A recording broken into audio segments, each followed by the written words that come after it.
ओम शांति। आज हम 30 नवंबर 2003 की अव्यक्तवाणी सुनते हैं। आज की वाणी का सार है, चारों ही सब्जेक्ट में अनुभव की ऑथोरिटी बन, समस्या को समाधान स्वरूप में परिवर्तन करो। आज ब्राह्मण संसार का रचता अपने चारों ओर के ब्राह्मण बच्चों को देख रहे हैं। यह ब्राह्मण संसार छोटा सा संसार है, लेकिन अति श्रेष्ठ अति प्यारा संसार है।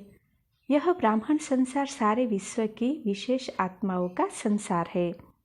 हर एक ब्राह्मण कोटों में कोई में भी कोई आत्मा है, क्योंकि अपने बाप को पहचान बाप के वर्ष के अधिकारी बन गए हैं। जैसे बाप ऊंचे से ऊंचा है, तो बाप को पहचान बाप का बनने वाली आत्माएं भी विशेष आत्माएं हैं। हर ब्राह्मण आत्मा के जन्मते ही भाग्य विधाता बाप ने मस्तक पर श्रेष्ठ भाग्य की लकीर खींच ली है। ऐसे श्रेष्ठ भाग्यवान आत्मा है।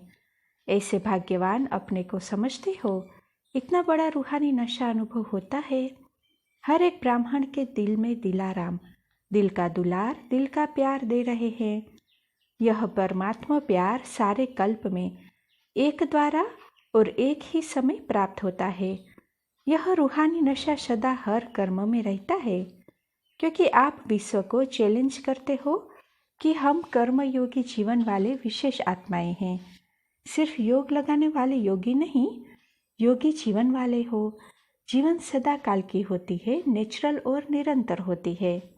8 घंटे 6 घंटे के योगी जीवन वाले नहीं।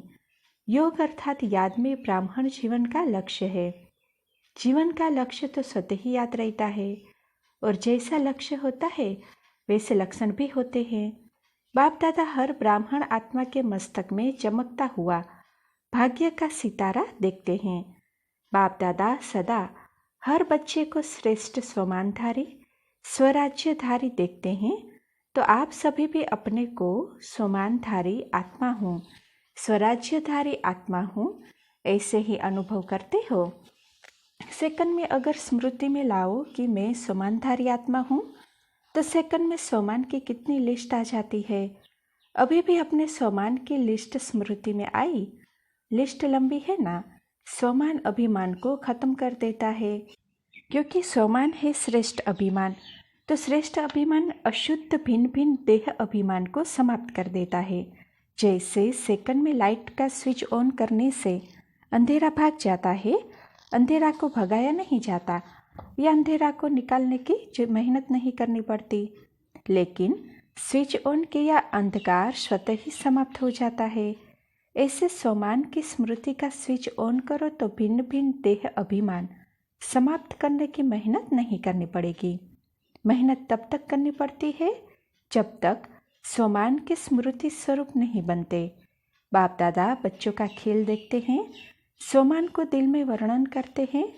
मैं बाप दादा के दिल तत्त नशीन हूँ। वर्णन भी कर रहे हैं, सोच भी रहे हैं, लेकिन अनुभव की सीट पर सेट नहीं होते। जो सोचते हैं वह अनुभव होना जरूरी है, क्योंकि सबसे श्रेष्ठ अथॉरिटी अनुभव की अथॉरिटी है। तो बाप दादा देखते हैं, सुनते बहुत अच्छा है, सोचते भी बहुत अच्छा है, लेकिन सुनना और सोचना अलग अलग चीज़ है। अनुभवी स्वरूप बनना, यही ब्राह्मण जीवन की श्रेष्ठ अथॉरिटी है। यही भक्ति और ज्ञान में अंतर है।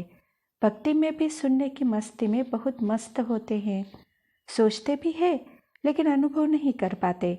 ज्ञान का अर्थ ही है ज्ञानी तो आत्मा, अर्थात हर सोमान के अनुभवी बनना। अनुभवी स्वरूप रूहानी नशा चढ़ाता है। अनुभव कभी भी जीवन में भूलता नहीं है। सुना हुआ सोचा हुआ भूल सकता है, लेकिन अनुभव की अथॉरिटी कभी कम नहीं होती। तो बाप दादा यही बच्चों को स्मृति दिलाते हैं। यह सुनी हुई बात जो भगवान बाप से सुनी, उसके अनुभवी मूर्त बनो। अनुभव की हुई बात 1000 लोग भी अगर मिटाने चाहे तो भी मिट नहीं सकती। माया भी अनुभव को मिटा नहीं सकती। जैसे शरीर धारण करते ही अनुभव करते हो कि मैं फलाना हूँ, तो कितना पक्का रहता है। कभी अपने देह का नाम भूलता है। कोई आपको कहे कि नहीं आप फलानी या फलाना नहीं हो, तो मान सकते हो। ऐसे ही हर समान की लिस्ट अनुभव करने से कभी सोमान भूल नहीं सकता। लेकिन बाप दादा ने देखा कि अनुभव हर सोमान का वह हर पॉइंट का अनुभवी बनने में नंबरवार है। जब अनुभव कर लिया कि मैं हूँ ही आत्मा, आत्मा के सिवाय और हो ही क्या, देह को तो मेरा कहते हो लेकिन मैं हूँ ही आत्मा, जब हो ही आत्मा तो देहभान कहाँ से आया, क्यों आया? कारण 63 जन्म का अभ्यास।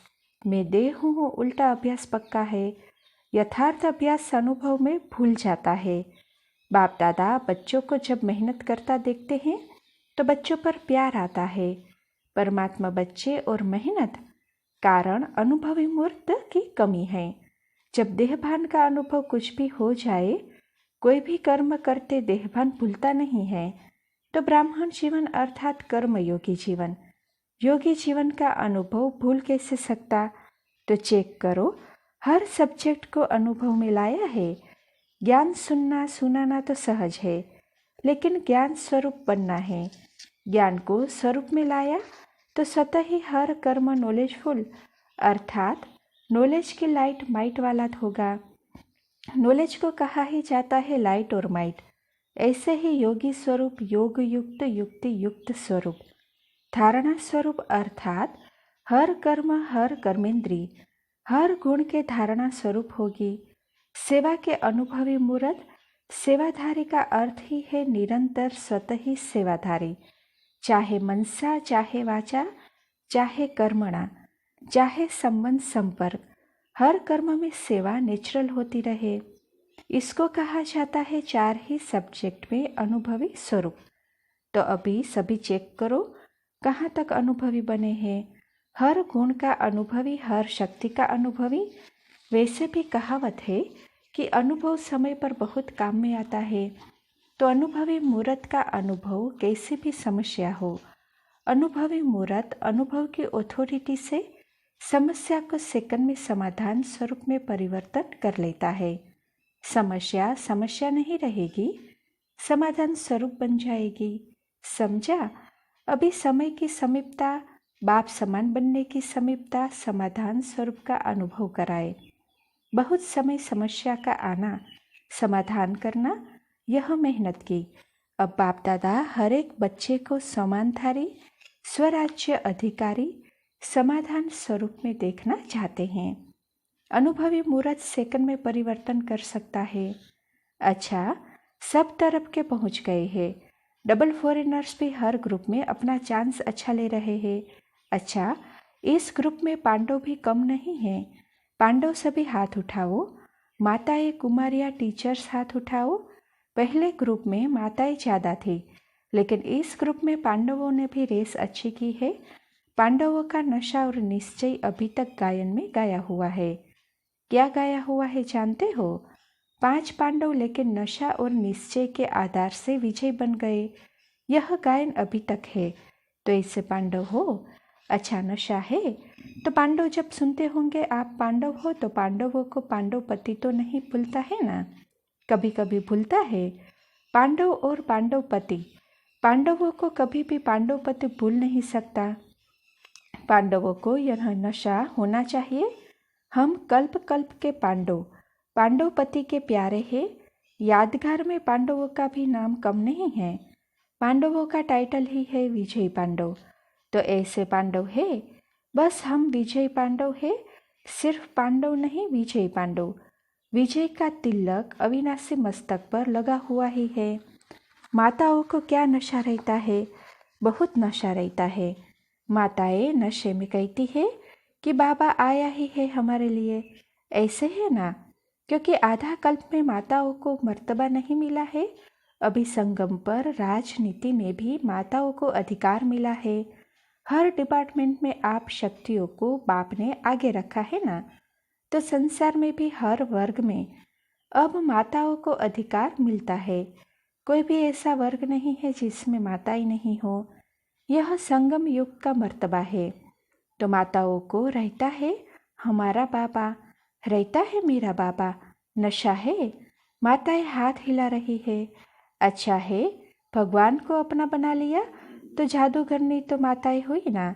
बाप दादा देखता है माताएं चाहे पांडव बाप दादा के सर्व संबंधों से।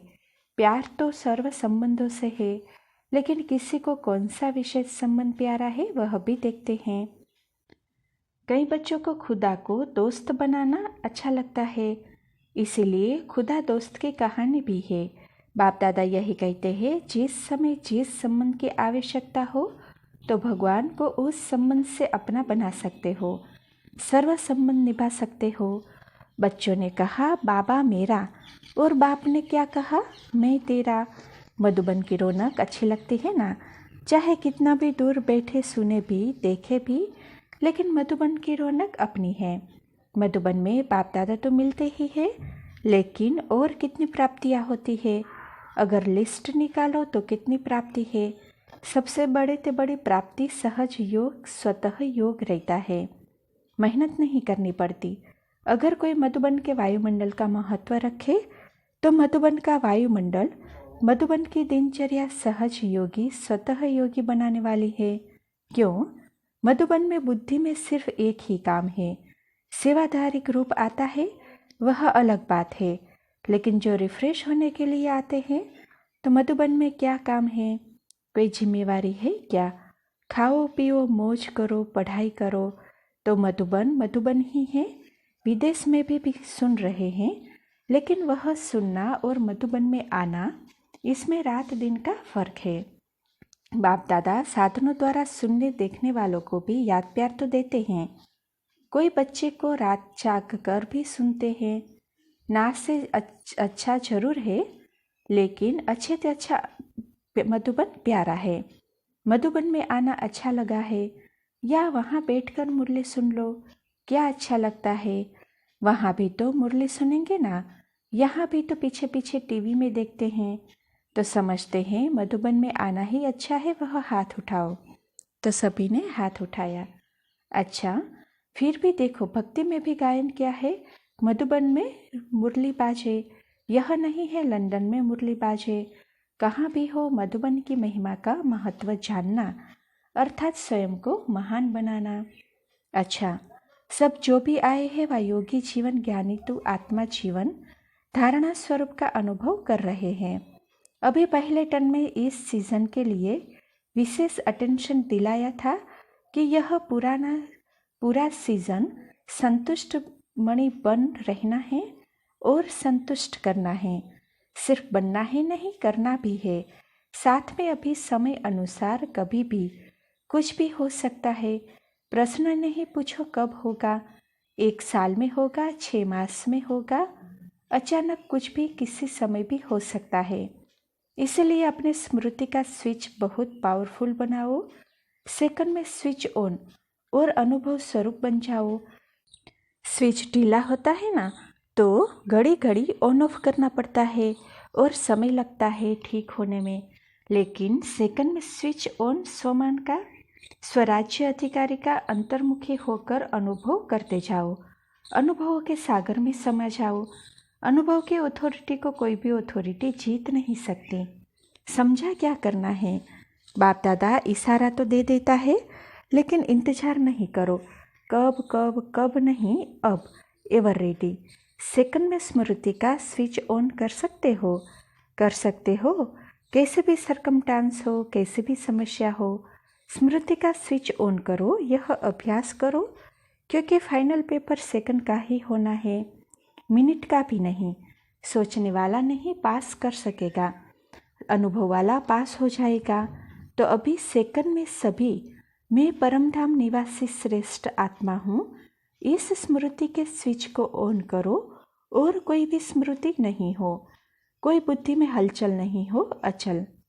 अच्छा, चारों ओर के श्रेष्ठ सोमानधारी अनुभवी आत्माओं को, सदा हर सब्जेक्ट को अनुभव में लाने वाले, सदा योगी जीवन में चलने वाले निरंतर योगी आत्माओं को, सदा अपने विशेष भाग्य को हर कर्म में इमर्ज स्वरूप में रखने वाले, कोटों में कोई में भी कोई विशेष आत्माओं को बाप दादा का याद प्यार और नमस्ते।